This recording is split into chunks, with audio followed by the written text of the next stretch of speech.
मित्रों, यह तो हम सभी जानते हैं कि प्राणी जन्म लेने से पहले अपनी मां के गर्भ में रहता है। लेकिन क्या आपने कभी यह सोचा है कि आखिर किस पाप कर्म के कारण प्राणी गर्भ में प्रवेश करता है और क्यों उसे गर्भ के अनेकों कष्ट भोगने पड़ते हैं? अगर नहीं तो जानिए इस वीडियो के माध्यम से। और इतना ही नहीं, इस वीडियो में हम आपको बताएंगे कि क्यों पिता के रहते पुत्र मृत्यु को प्राप्त हो जाता है और क्यों किसी की पत्नी युवा अवस्था में ही मर जाती है, जिसका वर्णन गर्भ गीता में किया गया है। गर्भ गीता के पहले अध्याय के अनुसार एक दिन अर्जुन ने भगवान श्री कृष्ण से सवाल किया कि हे भगवान, आप मुझे यह बताने की कृपा करें कि प्राणी अपनी मां के गर्भ में किस गुण दोष के कारण प्रवेश करता है और जन्म से पहले गर्भ में कष्ट पाता है और जन्म के समय भी असहनीय पीड़ा पाता है। इसके बाद वह रोग पीड़ा के कारण दुख पाता है और उसे बुढ़ापे में अनेकों रोग घेर लेते हैं और अंत में उसकी मृत्यु हो जाती है। अतः हे भगवान, कृपया मुझे यह बताएं कि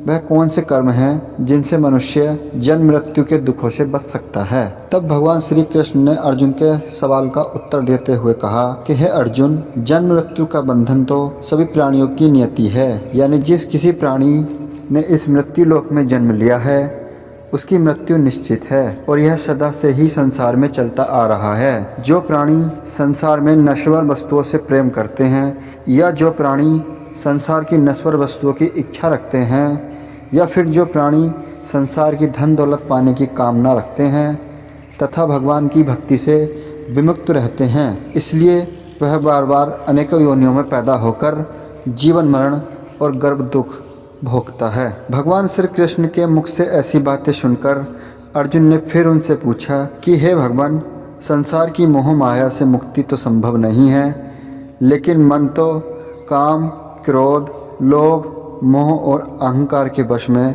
है। माया मन को हर लेती है। इन 5 विकारों में अहंकार सबसे अधिक शक्तिशाली है। यह प्राणी को नरक तक ले जाती है। तो हे भगवान, मनुष्य को ऐसे कौन से प्रयत्न करने चाहिए जिससे मन को भक्ति में लगाया जा सके? तब श्री कृष्ण ने जवाब देते हुए कहा कि जिस प्रकार मस्त हाथी को वश में करने के लिए अंकुश का प्रयोग किया जाता है, उसी प्रकार मन को काबू करने के लिए ज्ञान रूपी अंकुश का प्रयोग किया जाना आवश्यक है। भक्ति और ज्ञान अभ्यास करने से ही प्राप्त होते हैं। अहंकार करने से जीवन नरक बन जाता है। वीडियो में आगे बढ़ने से पहले अगर आपने हमारे चैनल को सब्सक्राइब नहीं किया है तो कृपया चैनल को सब्सक्राइब कर लें और ऐसी ही वीडियो को पाने के लिए कृपया बेल आइकन को ज़रूर दबा लें।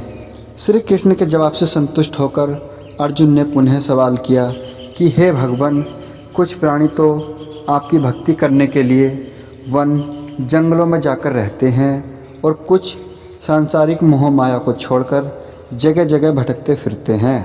अतः हे प्रभु, इस बारे में कैसे पता चले कि आपकी भक्ति किस प्रकार मिल सकती है? अर्जुन के इस सवाल का जवाब देते हुए श्री कृष्ण ने कहा कि हे अर्जुन, जो प्राणी मुझे खोजने के लिए जंगलों में फिरते हैं वे सन्यासी या बैरागी कहलाते हैं।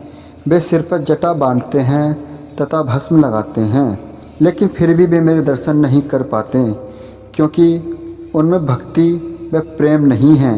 वे अहंकार में डूबे हुए हैं। तप या वैराग्य का वहम तो मेरे भक्ति पाने में बाधा डालता है।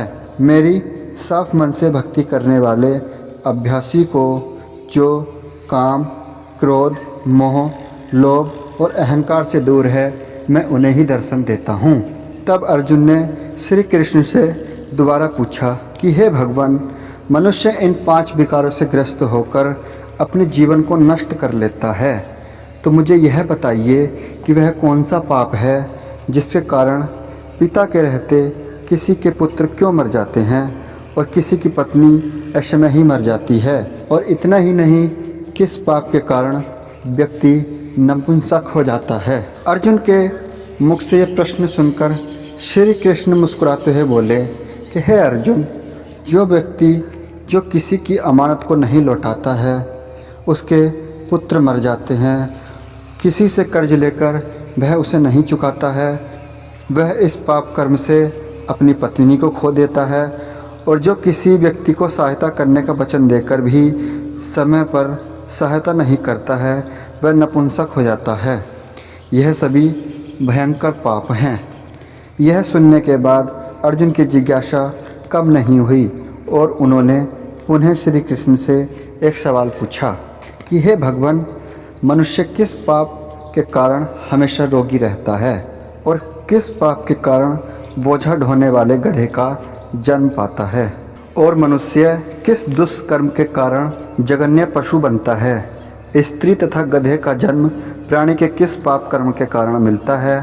तब श्री कृष्ण ने अर्जुन के सवाल का जवाब देते हुए कहा कि हे अर्जुन, जो मनुष्य अपनी कन्या को बेच देता है वह हमेशा रोगी रहता है।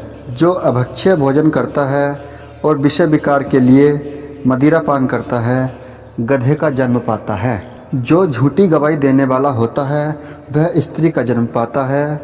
जो भोजन बनाकर पहले स्वयं खा लेता है बाद में भगवान को दान करते हैं वे बिल्ली की योनि को प्राप्त करते हैं।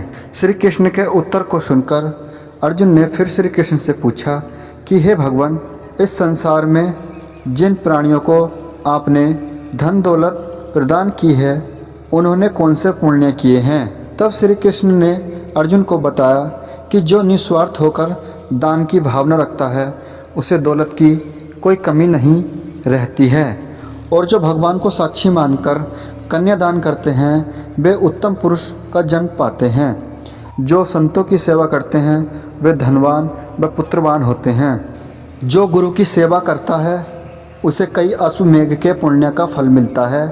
तो हे अर्जुन, जो प्राणी तुम्हारे इस संवाद को देखेंगे और सुनेंगे वो गर्भ के दुख से बचेंगे। वे नरक की 84 योनियों के झंझट यानी जन्म मरण के चक्र से बचेंगे। इसी कारण इस पाठ का नाम गर्भ गीता है। यह प्रसंग को देखने और सुनने से व्यक्ति को पुण्य मिलता है तथा उस व्यक्ति पर सदैव भगवान श्री कृष्ण की कृपा बनी रहती है। दोस्तों, आपको यह वीडियो कैसी लगी कमेंट में श्री कृष्ण लिखकर बताएं और चैनल को सब्सक्राइब कर बेल आइकन को जरूर दबाएं ताकि ऐसी वीडियो आपको समय समय पर मिलती रहे।